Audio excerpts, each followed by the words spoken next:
Hi, everybody. I'm David Paparelli, co-founder of M-Cultivo. Welcome back to the Cupping Table podcast, where the best coffee producers and buyers share their stories, insights, and outlook on the specialty coffee space.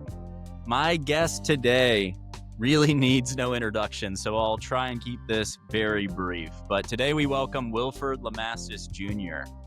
The Lamastus family are the owners of the legendary Lamastus Family Estates in Boquete, Panama, and they are a large part of the rich heritage and brilliance of geisha coffee and what it's become today.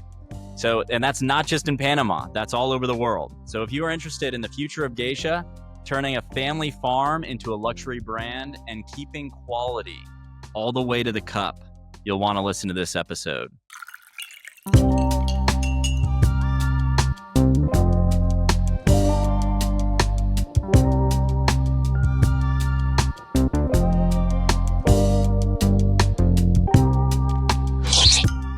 Wilford, thank you so much for joining me today. Thank you, David. I'm very happy to be here. So I always start with the same question, and this is particularly interested just coming out of the coffee season in Panama. But what is the best cup of coffee that you've had recently? I have to say, we have an aguacatillo lot, a washed aguacatillo lot, which probably blew my mind this year. Also, I have a very prestigious job to do, that it's being part of the national preliminary round panel for the best of Panama.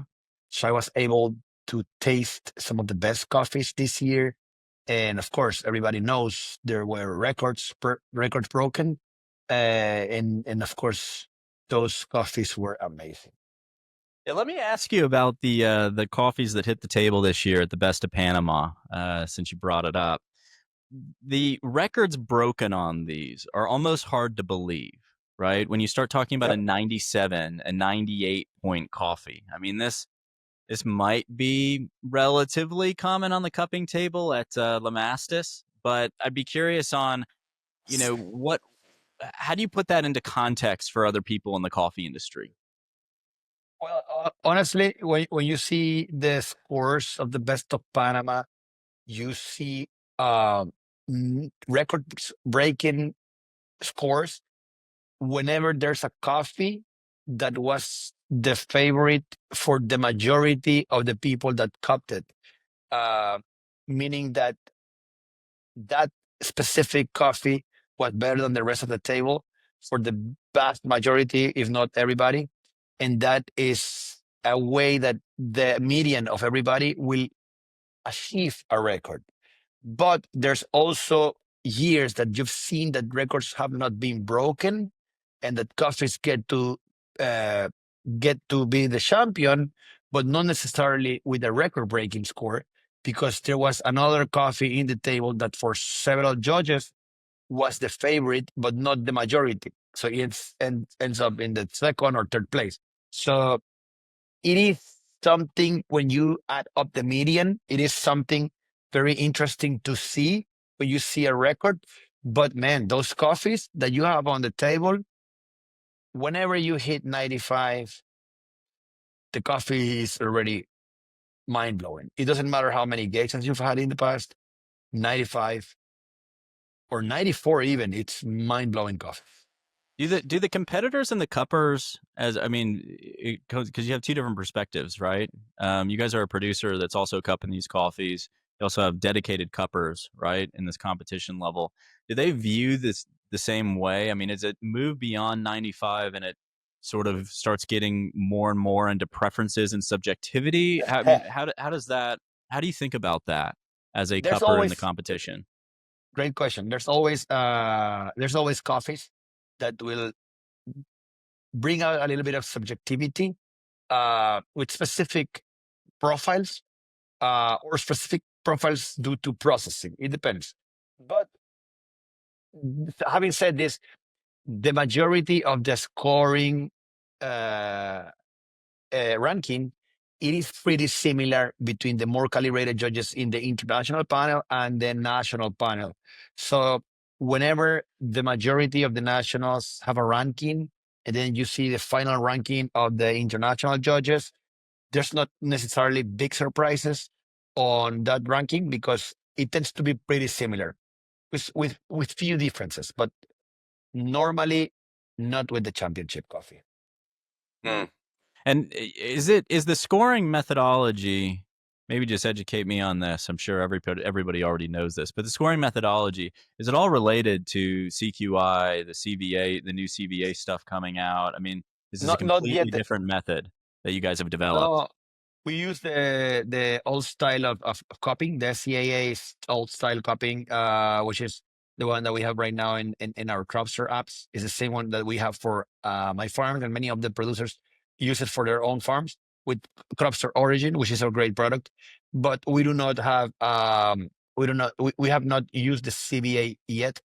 We already got us training for this, but the implementation of a new scoring can be a little bit difficult, since we Yeah. have so many years. I'm one of the youngest judges, and I already have 12 years as a professional copying. So imagine that. And there's people that have 30 years copying with the same system. So it's a little difficult to do the big change right now. But we're open to it. We already took a 2-day seminar with the CBA new style of copying. Yeah, I mean, and some of it must be the question of why, why make the change if this is working well for us and we're all calibrated around this other scale and we do have this Panamanian community and our buyer networks are calibrated around this, why would you make the shift? What's the, That's the question of many of my colleagues. I have, yeah, I have actually a really, really good relationship with the SCA. I have a really good relationship with Yanis from the SCA. I consider him a friend. We are working out very hard together with the World of Coffee in Panama that is happening next year. yeah. And as the person that led this movement to bring World of Coffee to Panama, and him being so helpful, we created this tight relationship. I know this is a big project for him. I love that he's evolving in so many ways in the specialty coffee industry. But I do agree with you in the sense that we were already calibrated in this system. Why not change? But this can bring me back to history a little bit. I remember when the implementation for the Cropster app was happening in the Best of Panama. Back then, my father was the president of the ACAP, SCAP, and he wanted to change to Cropster app instead of using paper. Yeah. And there was a little bit of resistance to that. And then there's always going to be resistance to change. But once we do the change, we look back and we say, wow, why didn't we do it earlier? So I think that we are maybe in this phase that we're still thinking like, wow, we're so calibrated in this. If we use the new system, are we going to get the same scores we're used to rank the coffees? Is it going to be confusing in the long run? Is it too tricky to do it as a test? But maybe in the future we'll see it and we'll say, "Whoa, this was this was the right move." Well, that's one of the things that people like to see from Best of Panama every single year, right? Is records consistency in terms of records broken. It makes things exciting, right? And with your private auction as well, this would be the case. I mean, we want, the market wants to see things like that. So if you shift to new system, my fear would be, and I'm sure this is on your mind, is a 98 still a 98? Is that, Yeah, exactly. or is basically 20 years of building and records that have been put in place now kind of starting at zero, and now we have to rebuild into a new system because it's an overhaul, right? It'd be a slight change in that. But I don't know enough about CVA and what Giannis has put together around it. You probably have a better viewpoint of that holding Still a lot consistency. to learn. Still a lot Yeah. to learn in there. Well, I love what you said too. I mean, a lot of the coffee comes down to the relationships involved, and just having that World of Coffee in Panama is such a major event. Having friends in the industry working on things that are meaningful, and then wanting to support them in those meaningful movements is always worthwhile. So I do appreciate that as We hope well. to see you there. Yeah, we'll have to. Yeah, anybody listening will. This will be a good one to attend. You know, the origin trip mixed with the world of coffee, and Panama City is just a beautiful place, and I'm sure you'll be hosting people in Boquete, right? Yeah. Well, that's our biggest challenge right now. Do the connectivity between World of Coffee and Boquete. We encourage everybody to come after World of Coffee, since during World of Coffee, many of the producers are part of the committee that will be organizing, or people will be organizing their booth. But if people have tight schedules, we're also going to be open to the week before the World of Coffee for people to visit. Boquete, Volcan, and Renacimiento are going to be opening and welcoming all the guests from World of Coffee. We're working on that. And World of Coffee is going to be, this great thing is happening in Panama because we can connect people to our farms pretty easy. But World of Coffee is not a Panama event. It's a Latin America and producers event. We are Mm, doing our biggest effort. We know it's harder for African and Asian producers to expose in Panama, but Latin American countries are going to be easier. We are a bridge. Panama is very well known for its geographical position to be a hub for the world and the Americas as a business area, as a logistics area. That's why we have a Panama Canal. That's how we have one of the largest free zones in the world. But now we are doing the same in coffee. This it's the platform for producers from all around the world. We are doing the producers village. I know the producers village was done in Jakarta, but Jakarta's producers village was mainly Jakarta, Jakartan coffee, Indonesian coffee. I'm sorry, the Indonesian coffee that had a farming aspect to it, bringing people into how farms work in Indonesia, in Jakarta, which was pretty beautiful. This one's different. This is the same copy as the Roasters Village, but only for producers, meaning that producers from Colombia, Guatemala, Brazil, Costa Rica, Ethiopia, Kenya can come, bring and do their coffee serving, sample handing in in the producers village, which is going to be right next to the competition area. And right next to the producers village is going to be the roaster village that we already know how the roasters village work. In our case, in my case, in the case of many of my colleagues in Panama, we're encouraging our own producers to get a complete booth. That way we can allow the spaces to be more for the internationals. And I think the event is going to be pretty cool in the sense of we're going to be that differentiation, the producing country. And Panama, of course, like every other producing country, has strict laws into importing green coffee. But we already worked on this because there's going to be a specific permit for all the attendees for the World of Coffee to bring green samples into Panama during the week ahead and the week after so that people can have green coffee in the world of coffee in Panama because we know how important that is. And uh, taking a lot of things that have happened in the different world of coffees, probably the most innovative, in my opinion, is the Dubai one. There was uh, a media room, which I really think you should be one of the people that participate in that media room, mm. and also what you did with the auction, in-presence auction that happened during the Dubai World of Coffee.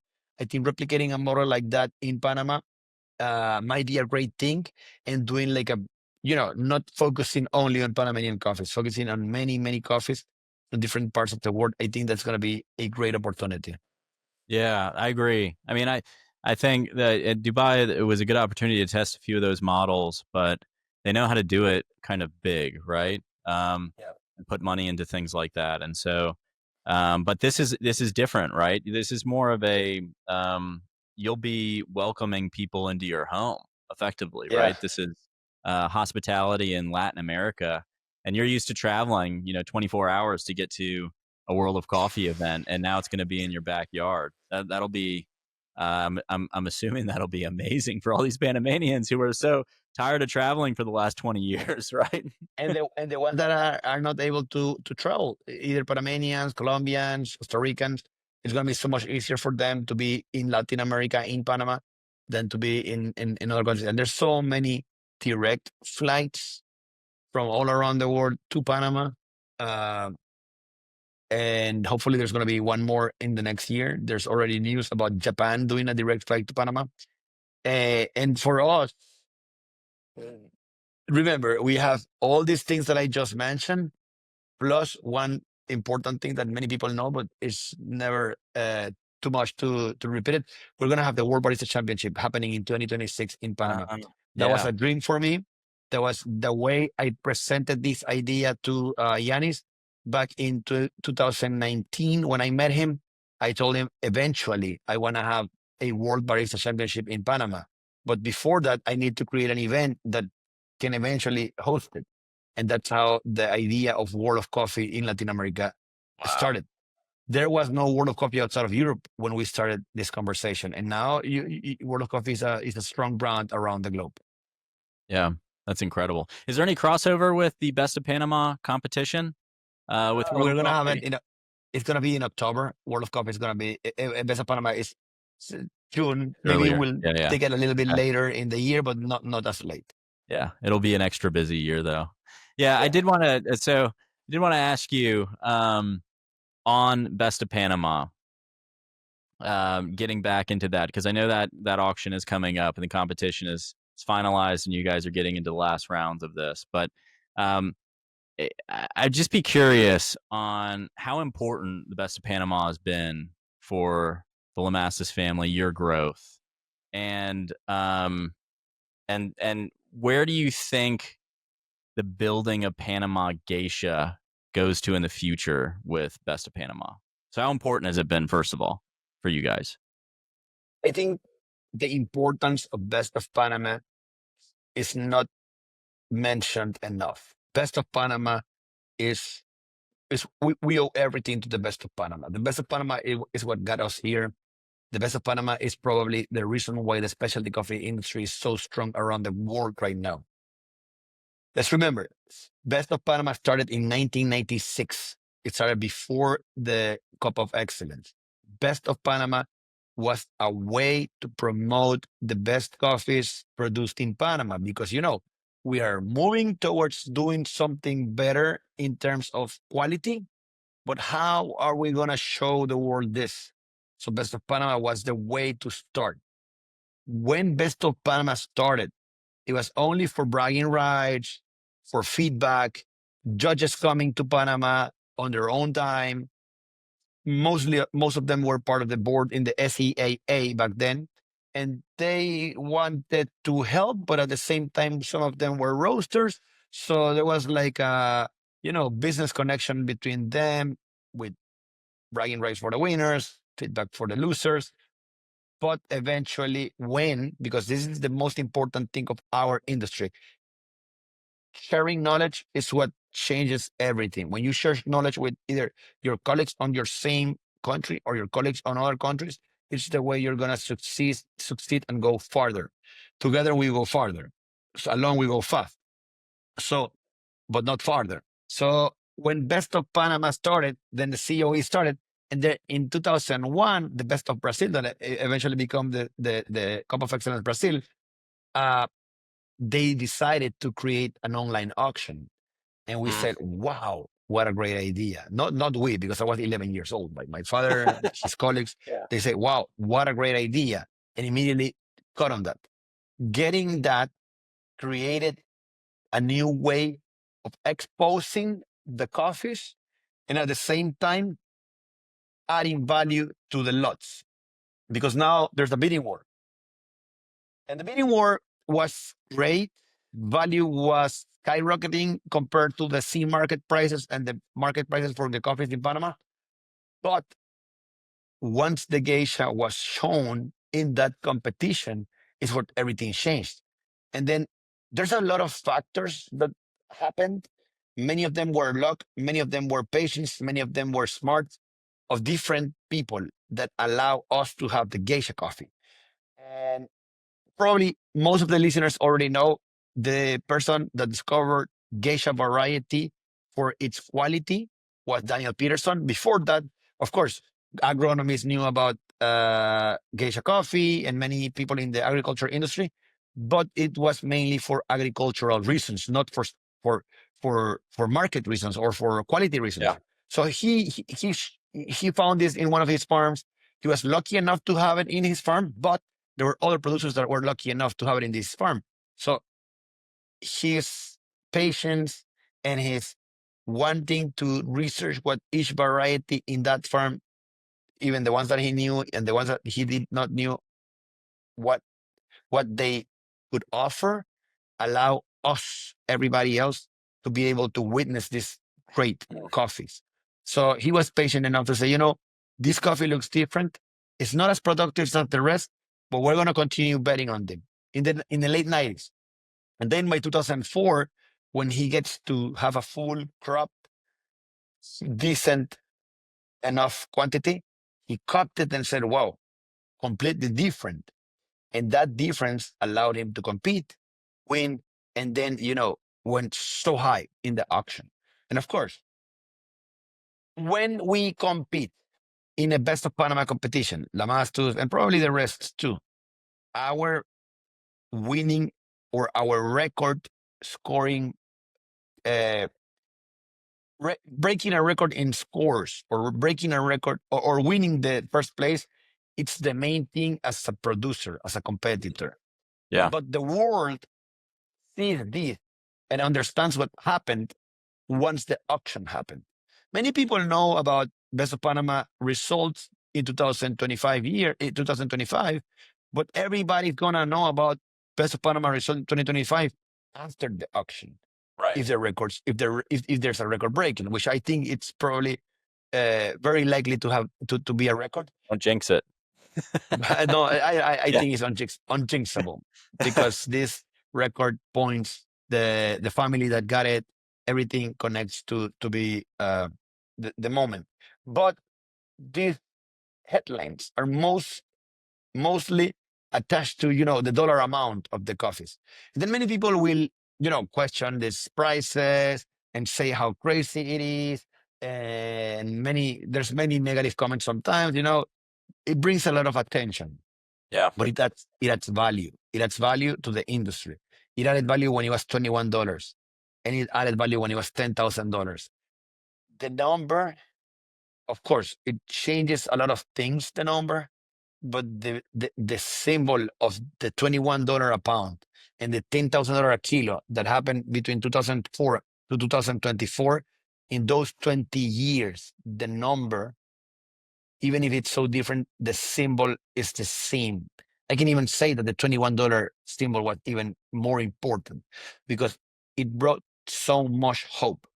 When you have a farm, in that case of a Lamastus family, you had a farm, you already lost farms. You had to force sell or lost farms because of the difficulty in specialty coffee in order to make a living out of it. We were myself specifically before I started working in coffee, I thought I had no future. When I was in university, I thought I had no future in coffee because there was not even my father was doing full-time coffee because he was partly coffee and partly another business because it was not easy. Most of the coffee farmers had a different business, or every coffee farmer had a different business. And then you see what happened in 2004 with it, $21 a pound. Even if it was one family, the one that got the money and the price, that moment brought up so much hope to every farm. And there was people back then that said, whenever there's going to be a lot of geisha producers, the prices are going to plummet. But we were the ones, my father specifically, because I was 14 years old only, my father was one of the people that said, no, this is going to last forever. This is the new reality. And of course, we had to plant the geisha, wait for it to grow enough, wait for it to be a large quantity to compete in the Best of Panama. We waited 10 years. Fact. One interesting fact. I don't know too many people knows this. Lamastus Family Estates competed with the first geisha coffee in 2014. And the first geisha coffee in Best of Panama was in 2004. It took us 10 years to be able to compete with geisha coffee.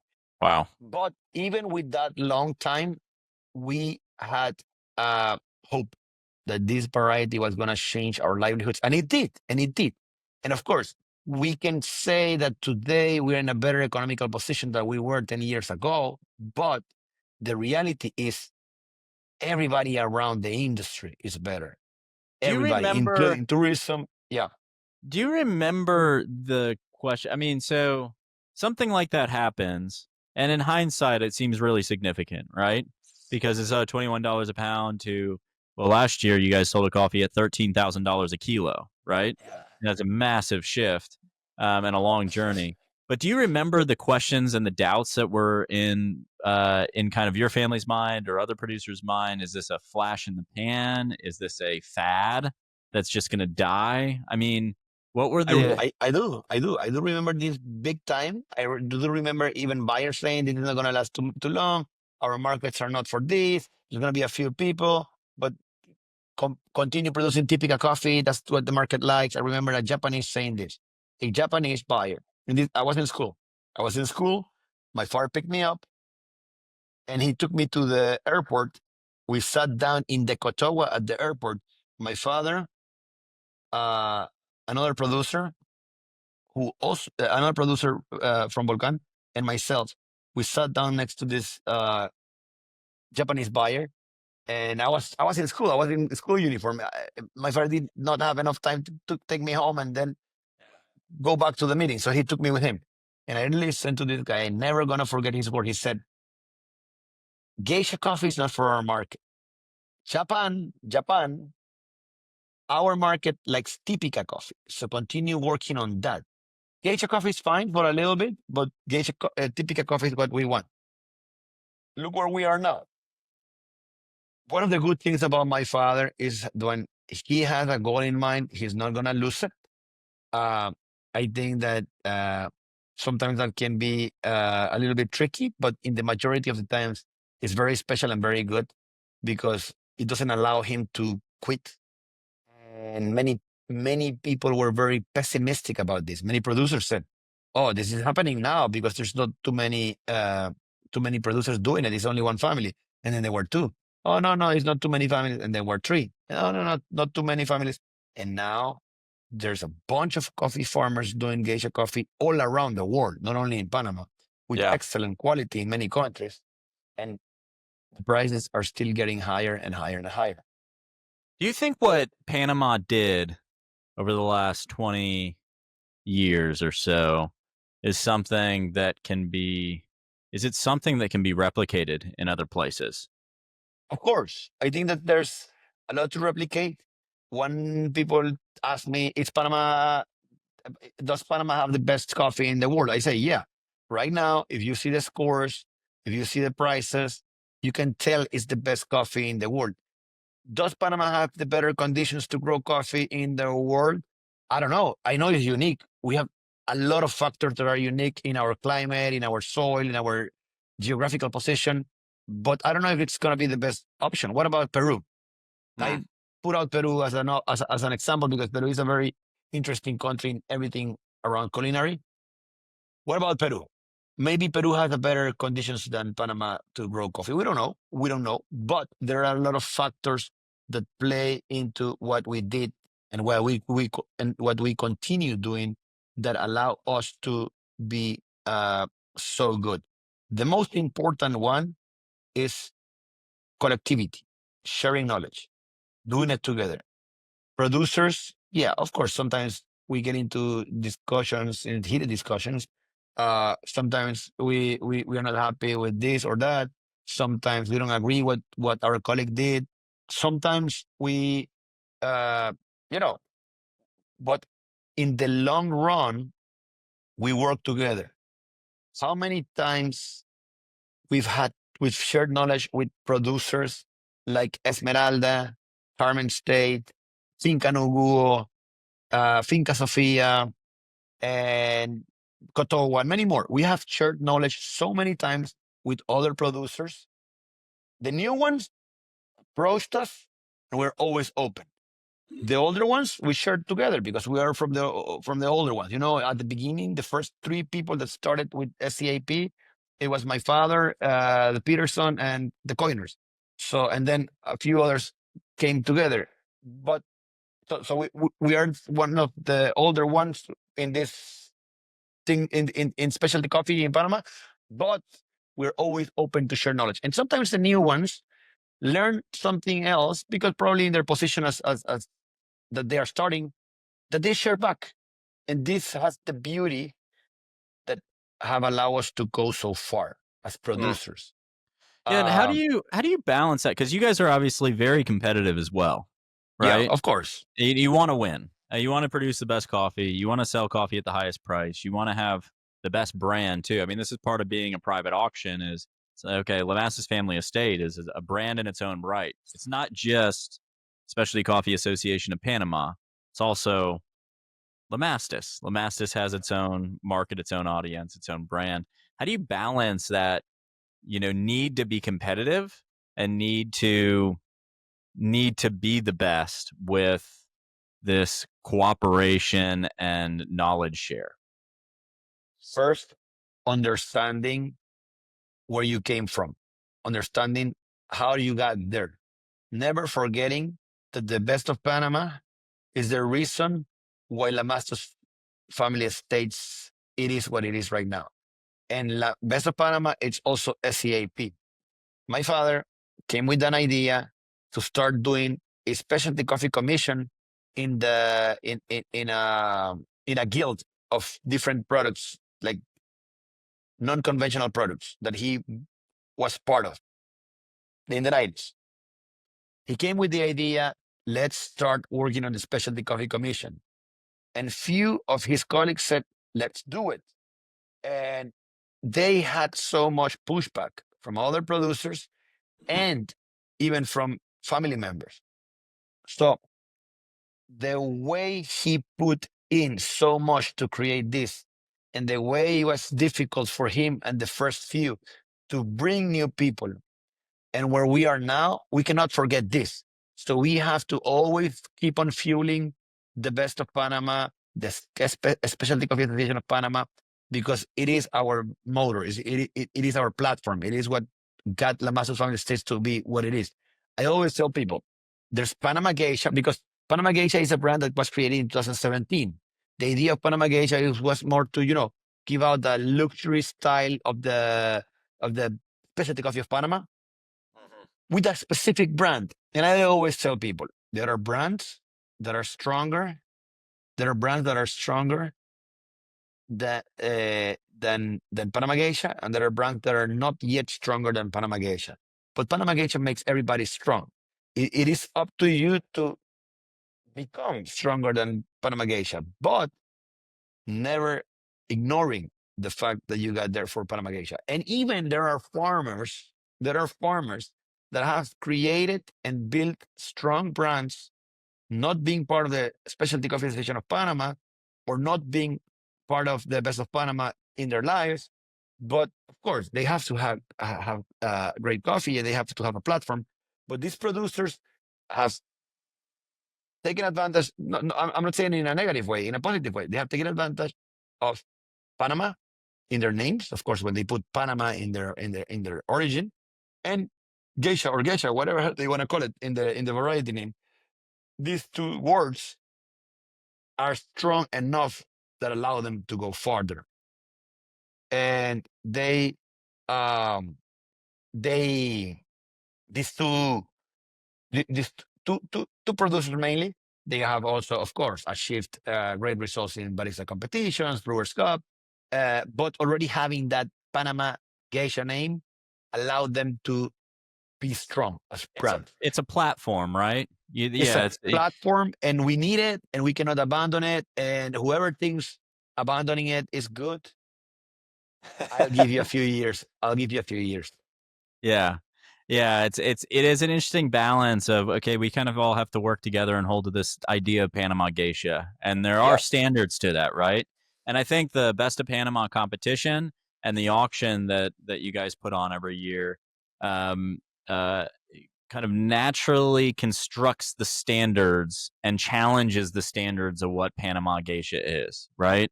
There was an incident around infusion coffees or co-fermentation coffees, right? There was an incident there, and it's like, okay, this is not Panama Geisha.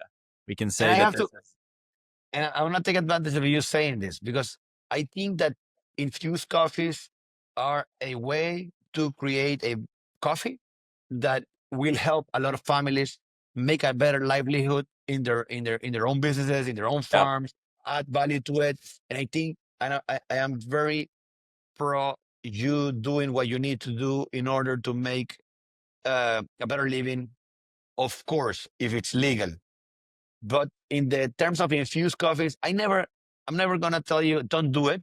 I'm just gonna say, as a part of the SCAP board, as a part of a founding family of SCAP, as a part of Best of Panama preliminary judge national panel, I think that our biggest strength is the unique terroir we can offer to the world, Mm. and this kind of uh, hides away the factor of the terroir.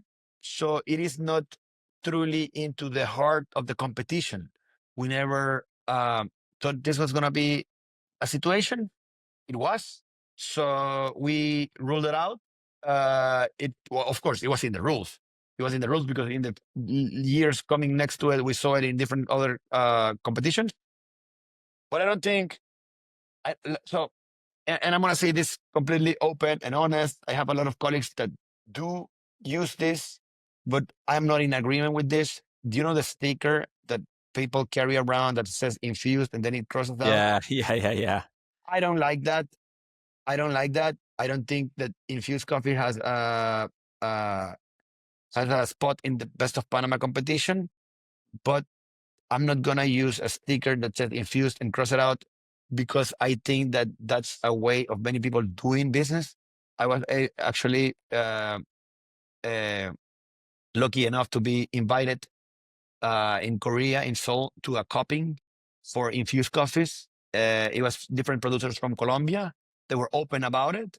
They were open about what they were with to infuse the coffees. It was very interesting. Many of the coffees I was able to enjoy. Some they were not my taste, but in the whole picture, I was able to share a lot with these producers, and what is bringing them in their farms economically wise is good. So I cannot Yeah. say I cannot use that as a promotion because it hurts people's businesses, and I don't want to hurt anybody's business. I think it should be labeled. I think transparency is key. We are very transparent with what we do.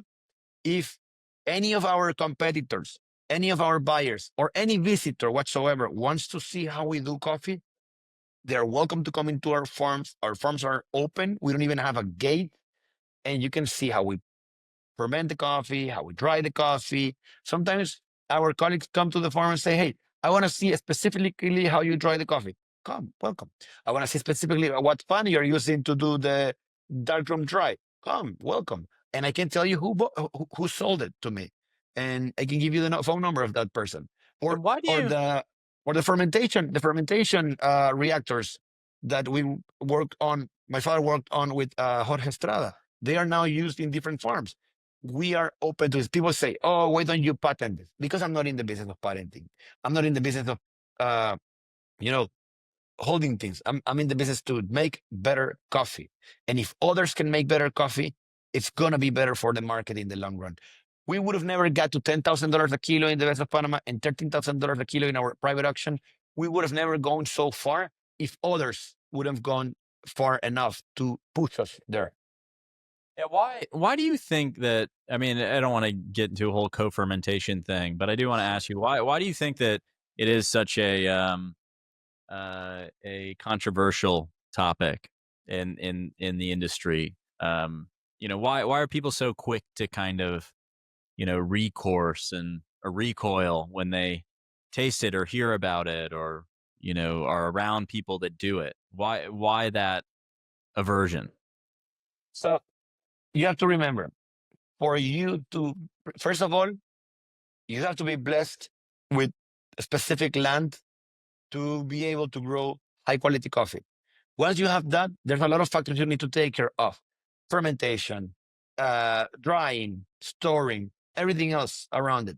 And then you bring out an excellent cup.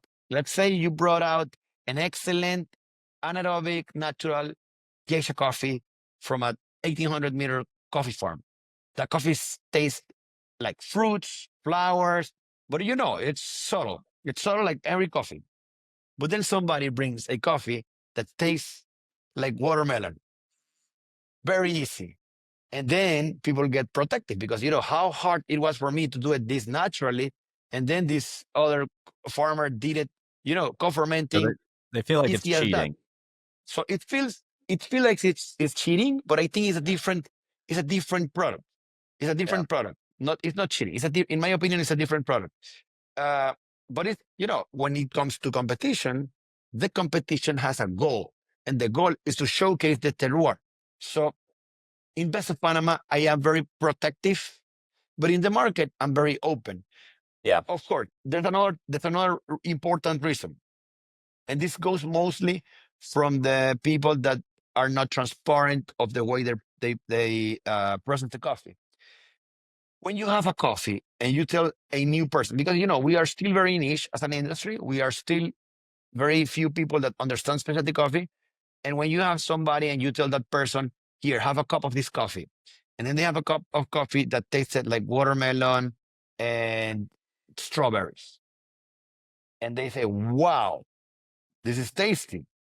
Then when that person tried a geisha, natural 2,000-meter coffee farm, it's never going to taste as impactful as that. Right. So that person might not be as shocked and into becoming the new, uh, a new person into specialty coffee. So it's possibly a reason why people get so protective and so controversial. But at the same time, I'm going to tell you something. What made the Lamastus family estate known in the passersby, or in the walk-ins of the coffee shops, not in the specialty coffee industry, but people that walked into coffee shops, it was our Lelida Catuay Natural, because we were the first ones that started exporting large quantities of natural coffees in our Catuay variety. This coffee was completely different back then. That is probably what says Elida State's coffee is this. But today, I think we are better appreciated for our geisha wash. It's a completely clean coffee. So I think the market evolves. If people it's interested in becoming specialty coffee consumers, they are going to evolve. Like a person drinking a wine. When you are not a wine drinker and then you start drinking these fruity wines, you can get attracted by those, but eventually you mature enough that you will look into the more fine, elegant wines like the Bordeaux or Burgundy wines. So I think this is tricky, the way to see it.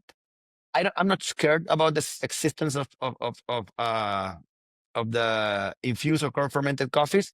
I do think that it should be transparent because, at the end of the day, it's not about cheating or not. It's about people knowing what they're putting into their Yeah. bodies. I mean, But I do. I think that there's a way to do business, and I respect that. Yeah, and I do think that some of the analogies you use there are probably right. I mean, if you drank sangria as a kid, that doesn't mean that you're never gonna enjoy a £100, $100 bottle of Bordeaux, right, or more, Exactly. right? I mean, Exactly. you sort of get this. So there is a world, or there is an argument that it's a gateway drug to the rest of these things, and I and and that people won't get stuck in the co-fermentation world and then say, well, the rest of coffee isn't very good. So I think there's a I world met to that. this I met this kid in Indonesia that he's a big fan of my coffee, but he's a big fan of a coffee that is fermented. It's co-fermented or infused, and he told me like apologetically, "Oh, I like this coffee too," like ashamed. I'm like, dude, it's fine. Don't worry about it. I love the fact that you are such a coffee lover. Yeah, yeah. I mean, yeah, different times, different events, right? Maybe co-fermentation is great over ice on a beach, and geisha is great in a coffee shop hot. I mean, I have no idea. You don't know what it's going to be, but people will enjoy how Exactly. they will. You I know, like you your know, my I'm not a heavy drinker, but when I drink alcohol, I love mezcal, and I love yeah to find specific mezcals, and I like to have them on the rocks, like the ones that you don't get off the shelves here in Panama. You have to find them in Mexico. But there's times that I enjoy a margarita. yeah So yeah it is for sure. it is like that. Yeah, absolutely. But I like what you said, that it's just, when it comes to Panama Geisha, you are kind of fiercely independent and protective of what that means in terms of the terroir. But in the market, it's a free market. Yeah. I mean, just go sell Yeah, and yeah. support your family with what it is, and to shame someone for doing their best to support their family is sort of, it's not a good look. Yeah, I don't I think. just think that when we are working into the best of Panama ruling, we are protective, but it doesn't mean that we do not support what that you do it on your business. It is just that this competition has a specific goal. It is like let's say sports. If you wanna do Mr. Olympia, you can do steroids. If you are doing basketball or baseball, you should not do steroids because probably you're gonna get banned. Yeah, absolutely.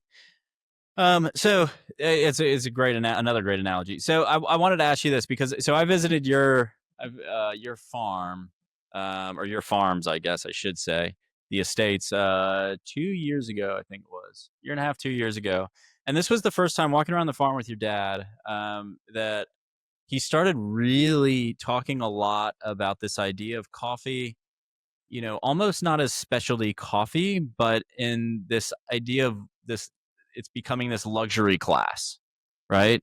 So when you compare specialty coffee to other things, a lot of people often bring up wine for good reason. They bring up, but he was talking it more in terms of, Patek Philippe's and Birkin bags from Hermes, and these other types of very high luxury class goods, and that we've sort of broken through that barrier.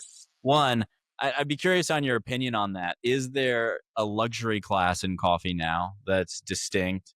And what would be sort of your idea of the tenets of building that, if that does exist now?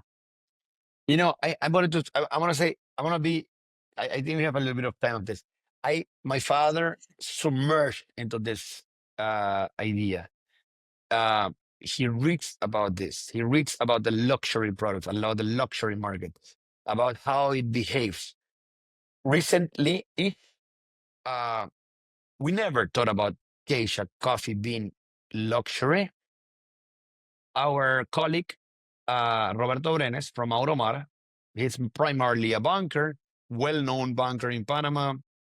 Uh, he has a coffee farm, Auromar, won Best of Panama a few times. This guy said, this branding advisor I want to bring to talk to us. Just, Yeah. share ideas and see what he can bring to us. He had this idea for a while. There was a lot of resistance, but we took the meeting. It was a group, probably 20 people with this guy. And everybody started talking and talking and talking and talking and talking and talking. And the guy kept taking notes. And by the end of maybe probably 2 hours, he took out a little presentation and he said, look, I've heard you say premium, premium, premium, premium, premium several times. But I'm going to show you what premium means. Premium, it's something that is good, but it doesn't last forever. Yeah. But understanding geisha coffee, from what I know before coming here and what I know now, I can assure you your product is luxury. And that was the beginning of the project of the Panama Geisha coffee, of the Panama Geisha brand. This And was now, this was 20 years ago. Or how no, long no, ago no, was no, this? no, no. The Panama Geisha brand, Panama Geisha brand. We're Yeah. talking about Panama Geisha brand in December 2017. So we started working Okay. on that Yeah. in throughout the 2018 So year. 7, 8 years ago. Okay. So Panama Geisha, the idea is to create. We are still working on this. Believe me, we started working with Panamanian guy. His name is Alejandro. He's a expert in brands in Panama, and now we are working with Professor Tomai Serdari from NYU. She dictated a RICO conference about coffee and how coffee can become a luxury product. And after that, we hired her to become an advisor for the best of, for SEAP on the Panama Geisha issue. And we've worked with her several times in different workshops and the brainstorming. But it's difficult, man. It is not easy. It's a collective, a group over 60,000, 60 producers, sorry, not 60,000, 60 producers. But the thing is that we do have a special product. Now, in coffee, it's hard. First, we are pioneering this. Second, the specialty coffee industry, not globally, but even though the strongest market in the world is not the United States or Europe, it is probably the one with the most communication strength. So even if Southeast Asians are stronger buyers, the United States and Europe, but United States mainly, but let's say United States and London are still the core of the way specialty coffee is communicated. And this, with all respect, no intent to say anything negative about anybody, the industry in the United States is very political and very hipster. And I think coffee should not be political. Or if you are a hipster, you like coffee, fine. If you are a professor in university and you like coffee, fine. If you are a motorcyclist and you like coffee, it's fine. This is for everybody. This should not be politicized or segmented. And I think it's not intended to be that way, but it has become that way,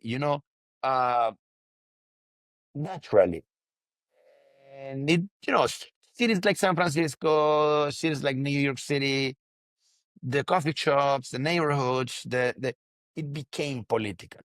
And then when you say luxury into a political aspect that mostly represents the specialty coffee, it kind of clashes.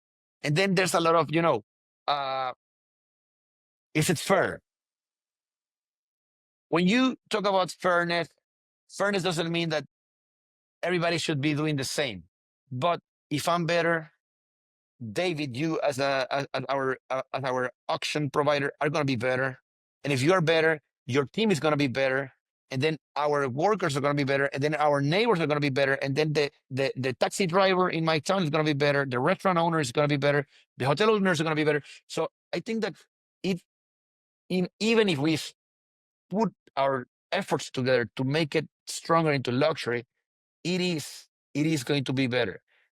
Sometimes people hate to say that coffee can be sold so expensive, but I think that selling coffee expensive, it's going to be the best for everybody. If you see news, for example, I'm going to tell you Food and Wine or Forbes, this type of media, about a scotch sold for hundreds of dollars a bottle or thousands of dollars a bottle, or the same with wine. But you see the same in coffee. Normally, the coffee headline is going to be more alarmist. It's going to be something shocking. It's going to be something like crazy. Like it's not supposed to be like this. While the other one's going to be like, oh yeah, it's normal. It is what it is. Yeah. And I think it should not be that way. I think that hurts the consumer a little bit. And I want to go into something that has nothing to do with luxury, but it creates value in coffee. I remember there was the time when coffee started moving from $1 to $2 in the C market. Yeah. Now it's higher. But in those times, I remember seeing two interviews. One in New York, where people were asking in the street, like, now that coffee has the coffee prices are more expensive. Now you're not able to get your cup of joe, and people will say, well, now I have 2 or 3 weeks 2 or 3 times a week a cup of coffee instead of the whole week like I used to do, and stuff like that. And I remember an Australian news outlet that was talking about this, and they say, now your coffee is more expensive. You might not be able to get your cup of coffee as you used to. And now for this, we invited Australian barista champion Matt Lewin. They invited him into the news outlet, and he was completely opposite to what they expected. He said, it's great that coffee is more expensive. And to be honest, I am from Panama. For a person in my country to be able to pay for a geisha coffee in my coffee shop, which is $10, it's much harder for a person that makes minimum wage than for a person in London to pay for a geisha coffee at $25 a pound, at $25 a cup, comparing to the person that makes the minimum wage. So if you are in a consuming country, paying an extra 50 cents or $1, I think this may sound a little bit hard to swallow, but at the end of the day, it's true. that extra dollar or extra 50 cents for a cup of coffee, it's going to be so much less for the consumer in London, New York, or whatever, than it is going to be for the producer in Colombia, Honduras, Ethiopia, and any other country. Absolutely. I mean, and going back to your meeting with the consultant, the marketing consultant, to come down and tell you, the difference between premium and luxury. There was this idea in coffee, specialty coffee, and I think that you outlined this well, that with premium, you pay a little bit more and you get more utility out of it. So you pay a little bit more and it tastes a little bit better, right? Pay a little bit more, it tastes a little bit better, that sort of thing. The idea with this luxury of this breaking away of price and utility and then taking into consideration things like the heritage of Lamastus Family Estates, the narrative, the brand, it's so much more than just the quality. The quality has to be there, and the scarcity element needs to somewhat exist. But it does seem like the use of the word premium implies that, oh, I pay for more and I get a little bit more. Whereas the use of luxury sort of implies that, no, this is a detached market. This is completely a different class of goods, and we're operating at a different level than, anybody else who's just selling an 82 to 84 premium coffee, if that makes sense. Yeah, it completely makes sense. And this brings me to the auction system. Auctions for us, Lamastus, we plan to do the auction in 2018. It was our 100th year anniversary.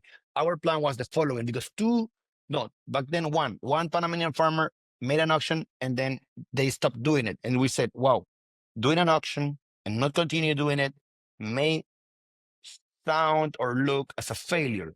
And of course, auctions, the main thing about auctions, because I strongly believe auction system in specialty coffee, it is a great way to do it. The thing that producers and origins need to be aware of is not everybody can have Esmeralda expectations. If your expectations are to be Hacienda La Esmeralda, then you're probably going into the wrong idea. You have a lot of auctions that are pretty successful. They don't get as near as Esmeralda prices, but they are still strong enough. So when we were going into the best of Panama, into the auctions, we could be closer to having the expectations of our colleagues in La Esmeralda. So for us was a higher bar, which was harder, because if we didn't deliver, then it would have been looked bad. So in 2018, it was our first plan. Why? Because we said, okay, it's our 100th year anniversary. If we fail, we can tell people we only did it for the 100th year anniversary. We realized it was much harder and more expensive to do it than we realized. And then we didn't continue with it. Then 2019 happens. And then in 2018 and 2019, those 2 years, we won Geisha Wash and Geisha Natural, Geisha Wash and Geisha Natural back to back. Back-to-back years winning both first places. So after that, we said, wow, 2 back-to-back. This is not going to be forever. Why I knew that? Because I know the market. I know my colleagues. I know everybody. It's strong. The coffees are great. So this was not going to be forever. So I said 2019, for 2020, we're going to have an auction, because we already had this to push more the brand, our brand. Now we have more that expectation. But that expectation came with the idea of, now we can feel safer that it's going to last. So I say, okay, this is the year to do an auction. The 2020 is COVID year. So COVID year is hard, because if you make a great price, it's going to be insensitive to talk about that, because many people are in a bad financial position. Or maybe there was not going to be a great price because people was going to be scared of the year. So I said, okay, we're calling it out. We announced it, but we call it out. It's not going to work. It's not the right year. I remember Rachel Peterson called me and said, you pulled out of your auction. Why? Should I do the same with mine? I'm like, no, you have already 12 years doing your auction. You have to continue, because mine was going to debut. It's not the right year to debut, but it is okay to continue if you have already so many years doing it. So don't cancel yours. And another producer did their own that year, and it was a complete failure, unfortunately. So we started in 2021. And I know that my time is about to go out, but I have to say something. My father is the CEO of the company. He knows how to make a perfect cup of coffee. He knows how to run the business, how to run people, how to run many things. I am this title was given to me not too long ago by some external person. I am the CBDO, the Chief Business Development Officer. I come up with ideas to do stuff that are not necessarily going on with the business. Like, for example, the auction. Let's do the auction, let's do the auction, let's do the auction. I have ideas in my mind, but then I have the blessing to meet this girl that is when she's the one that created Lamastus Family Estates brand. She designed the logo, she designed the idea, she designed the umbrella brand, Lamastus Family Estates, and below it is Elida Estate, El Burro, Luito, etc. Now we're gonna have new farms in the future. We already have them, but they are planted. So she came up with the brand. She came up with the whole visual part of Lamastus Family Estate. That, of course, our great coffees are amazing, but giving it a brand helped us stand out more. And now we have better social media, we have better, products for our marketing and our branding. And now Sisu is part of this extended branding. You went to Sisu, the original store. We already have a second store. It's going to be a year next month. And we started building the third store. So hopefully when you come back, our third store is open. All this is part of our brand, of our extended brand. She is the genius behind this. My ideas, she puts together and delivers. And then she created the brand for the auction. Auctions, the platform, it's important. The promotion, it's important. The quality of the coffee, it's important. But there's a lot of great auctions around. Auctions with great presentations. But now we have to do a brand for the auction. A brand separated of the auction. And my wife did that in a superb way. See me? I invite everybody to check our Instagram. Every year is it's a completely different idea. Brainstorming that idea that is attached to the history of our farm, that is attached to the year, that shows something about us, that sometimes this year's auction is not, but last year's auction and the first year is pretty colorful, which is completely different to our branding. Our branding is more sober, black and white. And all this project needs to be strong enough for the part of the Instagram post, the sample shipping, all this is a project on its own. Then it comes the auction outcome that we feel pretty proud about it. But it's two separate projects. And now when you see our colleagues stepping into their own auctions, bringing a higher level to the auctions they do and the branding they do with their auctions, feels great because you're pushing into a better market, into a more luxury market. And if one company does it, it's an isolated case. If two or more do it, it is the way the business is done. And the last thing, because I know I went over time, the last thing, my You got colleagues, plenty of time. You're fine. today, Esmeralda and us, we are the two Panama auctions besides this of Panama, of course. But now new auctions are coming. The first time we had an auction and we did pretty successful. I cannot believe it's already 4 years. 5 years. To, this is the fifth one. Yes, exactly. This is the fifth one. Time flies. But after the first and the second, other producers came to me and said, we wanted to do an auction.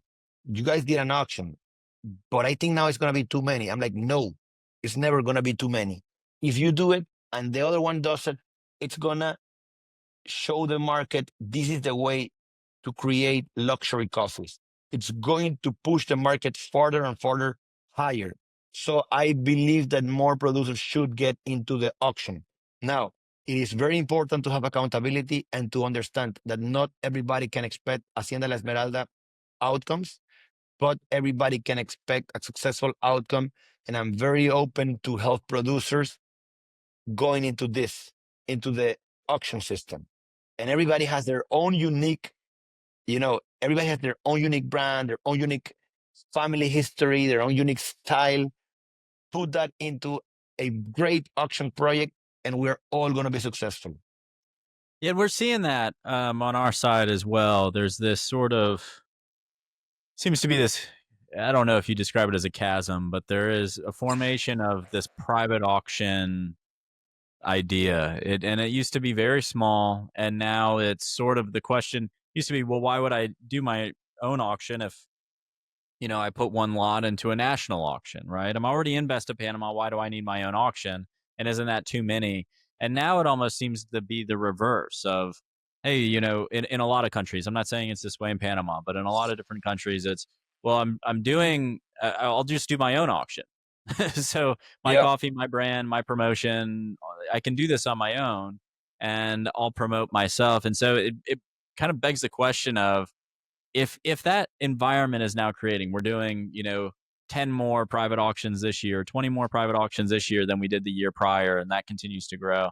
Do you think the future of luxury coffee is going to be built by kind of these established associations and communities, or do you think it's going to be built by really globally by individuals and their companies and their brands? Unfortunately, for other countries, the organizations and the competitions are not as stable as Best of Panama is. I think in our case, Best of Panama is a Best of Panama. Best of Panama is the coffee that is going to show the competition. It's going to bring a lot more attention to it. There's a big, get together of the industry between buyers and farmers all together in 1 week, entire week of events. And it's a beautiful week during our year. That brings championship, that brings a different aspect, completely different.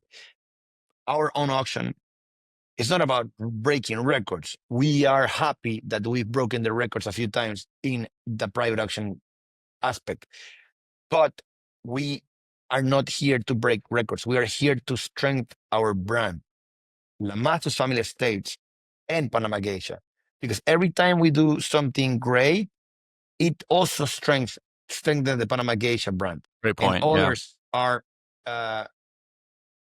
benefited from this. And if more farmers do it, and more farmers do a great job and a beautiful presentation and a beautiful project, then use their social media for this, and they ship out great sample boxes, and then they make up great prices, probably not auction records, but great prices. This will make this will make our market stronger, our brands, Panama Geisha brand stronger, and it will show the market that the way we're going to sell these best coffees of everybody's crop is going to be through this system. And this system is the way you're going to be able to get to these coffees. And once you get to these coffees at these prices or at this system in the auction system, then we are going to continue to add value into the industry. And of course, specialty coffee, whatever private auction, Best of Panama, Cup of Excellence, and C market. But this goes stronger. This will be pulled up, and then slower than I will wish it is. C market also will be pulled stronger up eventually with all these shipments in specialty coffee and luxurious coffee. Yeah, I agree with you. I think that's the beauty of auctions and how they've been used so far. And I think there's a lot of potential there of, it's a price anchoring mechanism, right? I tell people it anchors your price high. There's no way you're selling a coffee for $13,000 a kilo. And then someone's going to come back to you and say, I need to pay you $2.50 a pound, right?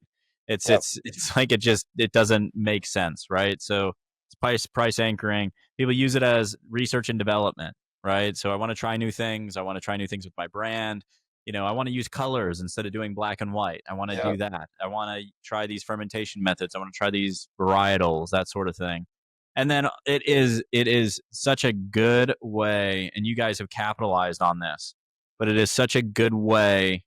Well, I say this to the team. There's nothing better than having a short timeline and a really intense project to get a lot of things done, right? So it's, we're going to get the coffees in order. We're going to get the sample boxes in order. We're going to do this. If you didn't have an auction event that was saying on the end of that, I bet it'd take you 5 to 10 years to get it all together and have it all work. And I mean, it just takes forever, right? Exactly. True. And then that's a way to show the world what we are trying that is new, because if in a regular market it's harder. With one lot of Best of Panama it's harder, because in the Best of Panama, even if you win, there's a lot of lots in the Best of Panama that will be also getting attention. With what your auction, you'll say, okay, this is whatever we're fermenting in this new style. This is what we're drying in this new style. And then people will pay more attention.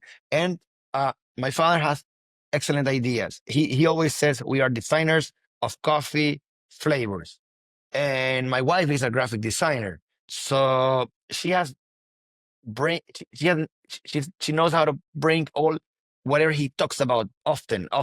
He vomits ideas and words about coffee things, and she puts them all together and creates a project. And then now with our aguacatillo growing, because in a few years in the past we had short, small one lot. Now we have more than one lot.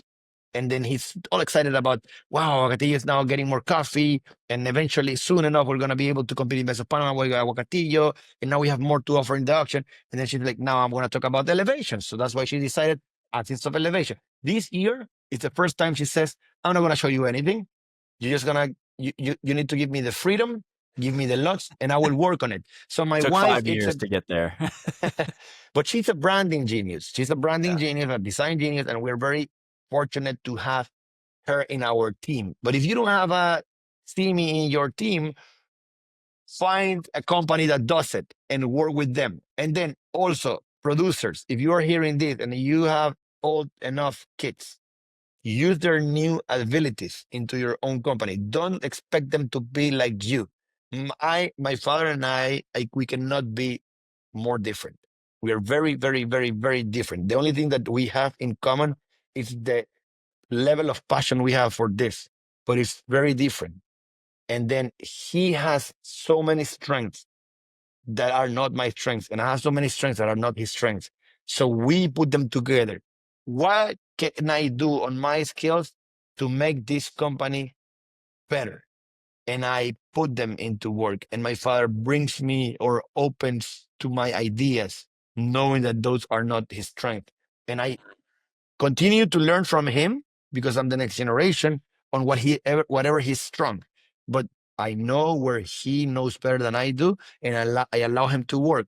So if you have a family and younger kids that you want to involve, branding can be one thing, quality can be another thing, and many other ideas. Like, for example, one thing that I think that people have not think about how valuable this can be is tourism and coffee and things like this. Yeah, absolutely. I mean, and you gotta, you do see that people want autonomy and they want ownership of things, right? So what Simi did of saying, hey, I'm gonna own this year's idea, this auction theme, and really present that to the world, and you trust me with that. At that point, it's like, this is a great story. So yeah, just tell everybody briefly, what is the concept of access? Let me tell you something. Yesterday, Simi asked my father, because of course, Simi woke up 3 hours after my father, 4 hours after my father. Did you saw the website? He's like, yeah, it was very nice. Did you saw the video? He's like, no, what video? And then he showed her like the laptop. She's like, you have to scroll down. And it's like, oh, so that happened yesterday. So imagine this. His job is to make sure the lot quality, the lots with their names, with their specifications, and of course we cup the lots to make sure. We decide and we curate the lots. He's the leader of that project, but I am also part of that project. Curating the lots that are gonna be presented in the auction. And then she grabs that information and she brings on the brand part, the way She you're brings gonna it to show life. it. Yeah. In the M-Cultivo website, and then whenever people receive their own samples. Yeah, it's amazing. Well, tell everybody briefly. Access of Elevation is the auction theme this year for you guys. I'd love to hear just the idea behind that and what you're trying to present to the world this year. So Access of Elevation, it's an idea that it's basically my father's idea without him knowing that's his idea, and my wife taking whatever he's talking about. One of the things that make coffee special is elevation. Elevation, it's super important in terms of offering coffee. So what my wife brought from that idea is, My father-in-law is continuously talking about elevation, more now than we have caught more than one lot from Aguacatillo. He's very excited with elevation, with that lot, with how high that lot is. It goes all the way up to 2100, which is very high and difficult to grow coffee in Panama, but it is beautiful whenever you can get coffee out of it. So she heard about this, and then we have Torre Coffee, for example. Torre Coffee made us a champion in Best of Panama many years, but Torre Coffee is at 1800 meters. So it is also a great altitude for coffee quality, but it's not 2100, but it's still great. So she's like, okay, let's work around this. Let's work around elevation. My idea is let's work on around the axis of elevation. So she came up with the idea after hearing my father talking so much about elevation in coffee and using the altimeter in the phone so many times when in his Instagram. And then when she received the lots, she started dividing them by elevation. So now, important to say, Panama is very blessed to have different regions within a very short region area, a square meter area. So not everywhere in Boquete or in the highlands of Panama you have the same quality in the same elevation. So we are blessed to have, like, for example, El Burro, which is a completely different microclimate than we have in Elida. And we have 1700, and then we have 1800, then we have 1900. And showcasing these coffees divided by elevation is a great thing. Now, I got a little bit scared because I said to my my wife and to my father, it's like, is people gonna see the lower elevation ones as the less inferior ones? And then they told me it doesn't matter. They will cop them first. That's the most important thing. And second, in every auction, there are coffees that go for a higher price than others. So it doesn't matter. It will show how our elevations are showing different profiles, not necessarily better or worse. It's different profiles. And how these layers of elevation. And then my wife, many years ago, she worked around with this triangle branding for our internal branding. We never executed that project. Now she took that idea, took the dust out of that idea, and was able to showcase it in this new project, which is all the triangles that you will see in the auction box. If you go into the M-Cultivo page or you go to the Instagram, you'll see them. And the whole project was behind it, behind showing the different layers of elevation. And then in the promotional video, you see, well, we talk about elevation, and the elevation is what we reach for, meaning that elevation is not only the elevation of the farm, it also shows the elevation of how we can elevate our own standards, our own work, our own passion, and our own, careful curation of quality for all of our coverage, not only for the auction ones. Well, it's a beautiful idea, beautiful theme this year. To be expected after you guys doing this for 5-6 years and what you've been able to build. So, Wilford, thank you so much for taking the time today. I do want to mention just on the way out that Axis of Elevation and the Lamastus Family Estate auction, which is Axis of Elevation Legacy in Motion, September 3rd is the date I have down for that. And I'm sure there's some that's September 4th for the Asians. Yeah. Yeah, September 4th for the Asians, September 3rd for the rest of the world. Go to mcultivo.com. You can find it there and register and check out their beautiful auction theme and webpage that they've been able to design with Simi at the forefront this year, which is amazing. And then they're also, we have to say, you guys are also, as has become the norm, featured in the Best of Panama auction, which is Canvas of Terroir, a unique stroke of flavor this year. Another beautiful also created by Simi. Also created by Simi. And the auction box, which is beautiful. The auction box for the Canvas of Terroir. Both, always amazing. We're checking out. I think the auction box, the sample set box, is still on sale for Axis of Elevation, correct? Yes, it just started. It just started, but it's going fast. It's going pretty fast. Yeah, my father woke up so excited because we about this. We put the link for the credit card in the nighttime in Panama, which is the morning time in Asia. Went to bed, woke up the next morning, and a lot of them were already gone. You got to move fast. More than expected. Yeah. Yeah, you have to move fast. And so if you guys are listening, by the time this comes out, you'll need to go register and you'll need to get that sample set if you want it. If not, it's the same with Best of Panama. Sample sets are long sold out. But you can look up cupping events in your area. You can usually find somewhere to taste these coffees. They're very much worth tasting if you can get a hold of that. And if you need to travel a little bit to taste them, it'd probably be worth that too. Either way, register for both auctions. This is going to be an exciting year, I think, for luxury coffee, for Lamastus and for Panama Geisha. So you are very patient working with us, Lamastus, and also for Best of Panama, because there's a lot of craziness going on with the project. But we, thanks to you and your excellent team, we put it all together. We bring out an excellent product. And of course, the coffees are the main product, but the whole channel of the website and the ways presented is super important to elevate the value of this product. And you have done an amazing job in this. I'm very thankful for this. And I thank you for your patience into my father and my wife. They are two different style. They are two artistic geniuses. And as any artistic genius, their personalities can be a little bit all over the place. But the project has been amazing working as a team with M-Cultivo. Thank you so much for this. Well, thank you. The coffee industry is truly about relationships, as we sort of said in the beginning of this podcast, with the world of coffee coming to Panama.